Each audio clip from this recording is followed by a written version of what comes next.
governador do Rio Grande do Sul, essa semana, ele revelou, apesar que todo mundo disse que, pelo menos a galera do Rio Grande do Sul, disse que todo mundo já sabia há muito tempo, só que ele não se declarava oficialmente durante a campanha, mas que todo mundo sabia que ele era homossexual, tal. E isso teve uma repercussão muito grande. Mas, assim, para mim, ser homossexual ou heterossexual não é qualidade nem defeito, tá certo? Mas ele se colocou, ele chamou muita mídia para ele nessa situação e se colocou como uma terceira via. Você acha que primeiro, não é? Isso é qualidade ou defeito? Né? Ou é válido utilizar isso, né, para ter uma repercussão política? E, finalmente, ele é a terceira via? Perguntou para quem? Alguém quer falar? Bora começar com o convidado, então? Alisson? Convidado, vai convidado. Se ele é uma terceira via, eu não sei. Realmente eu não... Viável, né? Viável. Realmente eu não sei se é viável. Ele para mim, ele é uma novidade, né? Eu sei algumas coisas em relação ao trabalho dele, mas muito pouco para saber se é uma terceira via. O fato dele ser homossexual ou não, isso realmente não tem nenhuma diferença, né? Não tem nenhuma diferença. Não sei se, por acaso, não sei se isso foi levantado, não sei se é estranho ele resolver assumir isso na Rede Globo, no programa do Bial, que existe... O Bial é um militante, todo mundo sabe que na época uma das pessoas que construiu Jean Willis foi Pedro Bial, né? Para quem acompanhou a trajetória de Jean Willis, desde o Big Brother até ele se transformar em deputado, Pedro Bial foi fundamental para Jean Willis. Não sei se tem alguma relação, eu acho que não tem nenhuma relação. Algumas pessoas levantaram isso, o fato dele ter assumido num programa da Globo. Agora, o fato dele ser gay não faz diferença nenhuma, mas se ele é uma terceira via, eu também não sei. Mas uma coisa é certa, a gente precisa de uma terceira via. E eu tenho quase certeza que ela vai aparecer, seja ele gay ou não seja gay, isso não importa, mas a gente está torcendo para que alguém apareça com possibilidade realmente de vencer. E tu, Alex? Eu acho também que ele não tem força para sair como a terceira via. Eu acho que existem... ele vai disputar a prévia do PSDB, aonde o Dória, que controla a máquina do partido hoje, quer sair como candidato. Eu acho difícil ele sair como o principal da chapa. Ele pode sair como um vice, mas eu acho que é muito mais ganhar...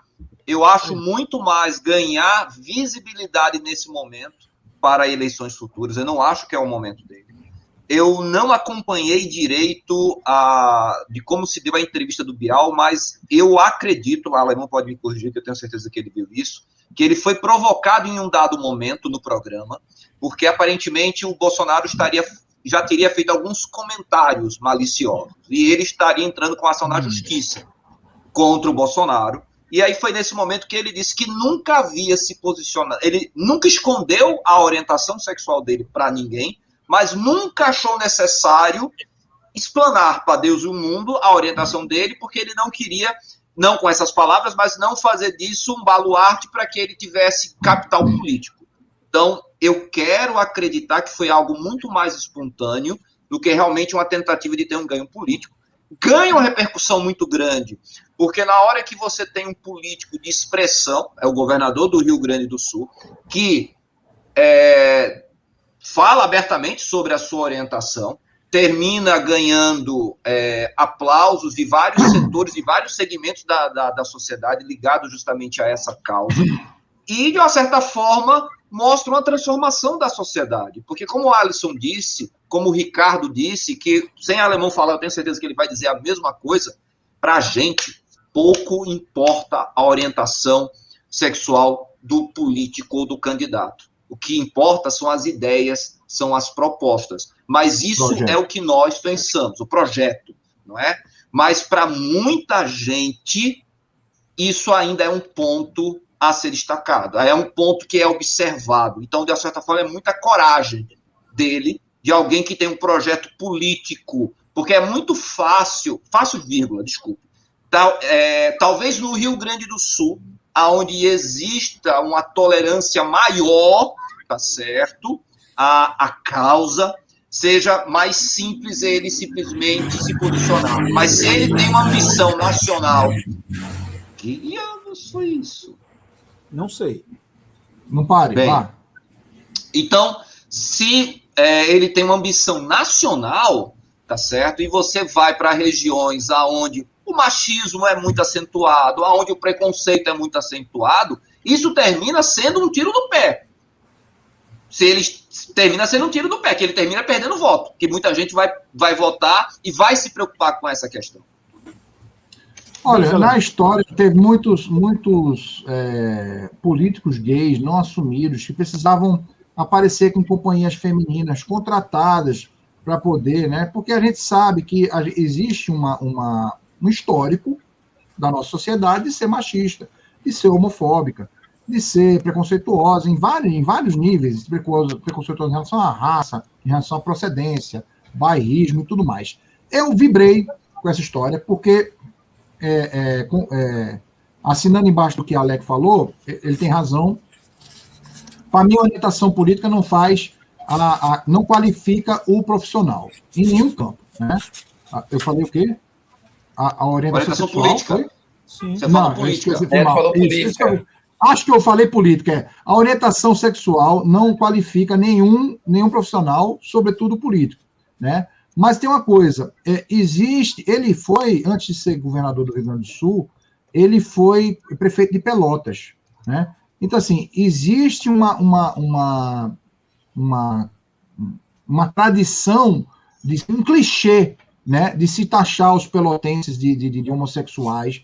Existe uma razão histórica por isso, porque eles eram uma sociedade mais sofisticada que a dos outros rincões do Rio Grande do Sul. Né? Depois, isso se estendeu para aquelas brincadeiras que, inclusive, eram muito bem aproveitadas pelo Luiz Fernando Veríssimo, no Analista de Bagé, que o gaúcho é machão ou o gaúcho é gay, ou o machão, ele se apresenta como machão porque é gay. Mas, assim, isso que você falou, Alec, eu acho que tem mais holofote ainda por ele ter sido do Rio Grande do Sul. E aí eu digo uma coisa, eu gostei da coragem, eu gostei do exemplo, entendeu? Muito melhor do que ficar disfarçando sua orientação sexual. Ele assume, ele está mostrando, olha, vamos discutir outras coisas, que a minha orientação sexual é essa, e a gente pode falar sobre várias outras coisas, menos sobre isso. Né? Eu sei, quando fala sobre questão identitária, eu sempre gosto de citar o Justin Trudeau, que é o primeiro-ministro do Canadá, que fez questão de estabelecer um ministério com representantes gerais do que faz a sociedade canadense. É bom a gente ter um governador assumidamente gay, para que o gay se sinta representado. Eu acho até mais importante nas sessões legislativas, câmaras estaduais, municipais, federais, né, onde pautas desse assunto podem ser mais tratadas, mas é bom ter um cara do executivo, sabe, com essa identificação. Agora, em relação a tudo que vocês falaram sobre a terceira via, eu não vou citar, realmente ele deve sair, se sair como... Alguém colocou, ele está fazendo isso não é espontaneamente, genuinamente, ele está fazendo isso porque ele está com visão de coletar capital político para ele. Olha, pode até ser, de qualquer forma, foi corajoso, e eu digo uma coisa, se ele pode se constituir na terceira via, a gente tem muitos candidatos para a terceira via, e o Dória, dentro do partido dele, é o mais forte, tem o Flávio Dino, que saiu do PCdoB para ir para o PSB, para poder ter esse holofote, tem o Ciro Gomes, tem o Mandetta, tem o Sérgio Moro, tem várias pessoas que são cotadas para representar a terceira via, e a gente pode ter todas elas, sem voltar no tema que já foi encerrado. O importante é não ter as outras duas. Então, assim, veja só, primeiro, isso não existe essa possibilidade, não existiam as outras duas. As outras duas estarão previstas. Eu não disse isso. Eu não disse isso. Pronto, você disse. Eu não disse isso. Não teve a intenção, é outra coisa. Olha só, inclusive, não necessariamente as outras duas tá lambendo o saco de alguém, né? Tá treinando. Não, olha só. Eu tô te mimetizando.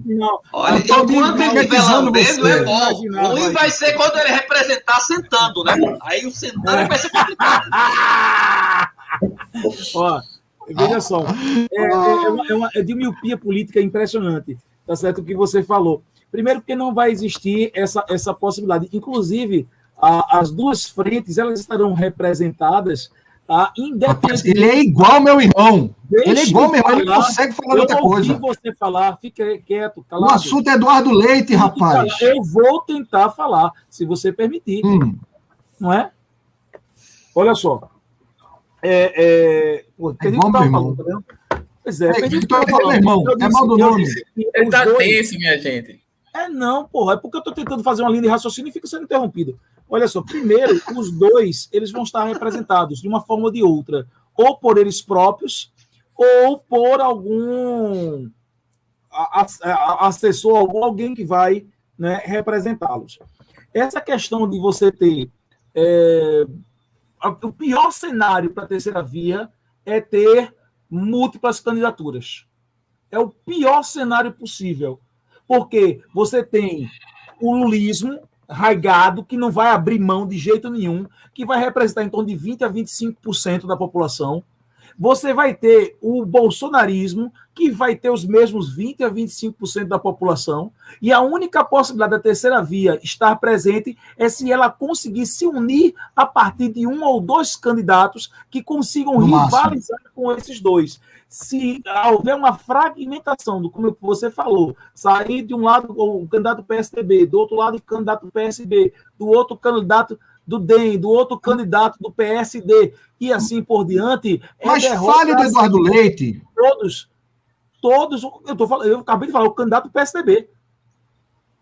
Todos, vai ser um massacre completo, porque vai ficar igual a outra eleição, que ficou cada um com 5%, tá certo? E aí tem a questão do voto útil, que o voto útil, por exemplo, acabou com o João Amoedo. Né? Então, assim, você tem isso. A questão do Eduardo Leite, não, olha, eu não acredito em inocência de político. Eu não acredito que nenhum político é inocente. Ele só faz tudo muito milimetricamente pensado. Tá? Ele vai enfrentar agora uma preliminar, não, como é que chama? Uma preliminar, né? Não. Primárias. Primárias.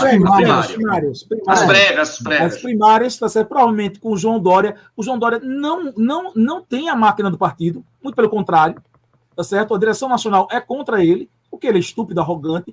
Na verdade, o João Dória, ele está buscando para ele uma derrota honrosa, porque se ele for o candidato a governador de São Paulo, ele vai levar uma surra histórica. Então é melhor levar uma surra como candidato a presidente e ter uma desculpa, né? Ou do que você pegar e ser massacrado em São Paulo e não ter desculpa nenhuma. Tá? Desculpa te interromper. Não, você fica calado enquanto eu falo. Não. Calma, nossa, não é para te ajudar. É para te ajudar. Não quero. É para te ajudar. Tá bom. Não quero.